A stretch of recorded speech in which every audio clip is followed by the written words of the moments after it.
আসসালামু আলাইকুম। আজকের ভিডিওটা যদি মনোযোগ দিয়ে দেখেন তাহলে খুব ইজি ওয়েতে পারফেক্ট একটা পিৎজা বাসায় বানাতে পারবেন। চলুন দেখে নেওয়া যাক।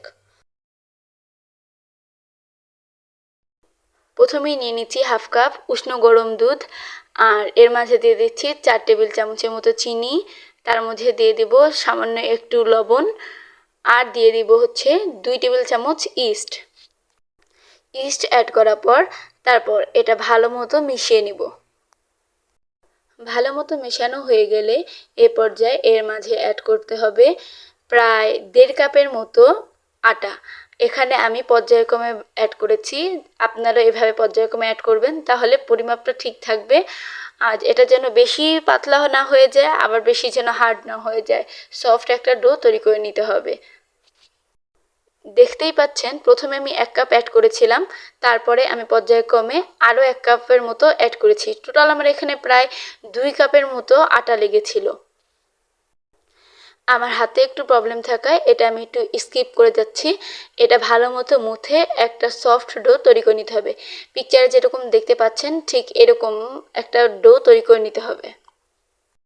এরপর এই ডোটাকে প্রায় 2 থেকে 2.5 ঘন্টার জন্য রেস্টে রেখে দিতে হবে। এভাবে ঢাকনা দিয়ে ঢেকে আপনার চুলার পাশেই রেখে দিতে পারেন।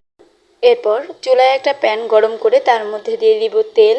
তেলটা একটু গরম হয়ে আসলে এর মধ্যে অ্যাড করব প্রয়োজন মতো চিকেন। এখন চিকেনগুলোকে একটু নেড়ে ভেজে নিব। তারপর এর মাঝে অ্যাড করব সামান্য একটু লবণ এবং সামান্য একটু হলুদ। এরপর এগুলোকে একটু নেড়ে মিশিয়ে নিব। এখন এর মাঝে অ্যাড করব হচ্ছে অরিগানো দিয়ে আবার একটু মিশিয়ে নিলাম। এরপর অ্যাড করছি 1 প্যাকেটের মতো গুঁড়া দুধ। এখানে আপনারা 1.5 চামচের মতো গুঁড়া দুধ অ্যাড করতে পারেন, আমি এখানে 1 প্যাকেটই ব্যবহার করছি। এরপর একটু মিশিয়ে নিয়ে এরপর অ্যাড করব হচ্ছে সয়া সস। আপনারা এখানে প্রায় 2 টেবিল চামচের মতো সয়া সস অ্যাড করতে পারেন। এখন আমি আরও দিয়ে দিব 1 টেবিল চামচ গোলমরিচের গুঁড়া। এরপর ভালো মতো নেড়ে রান্না করে নিব।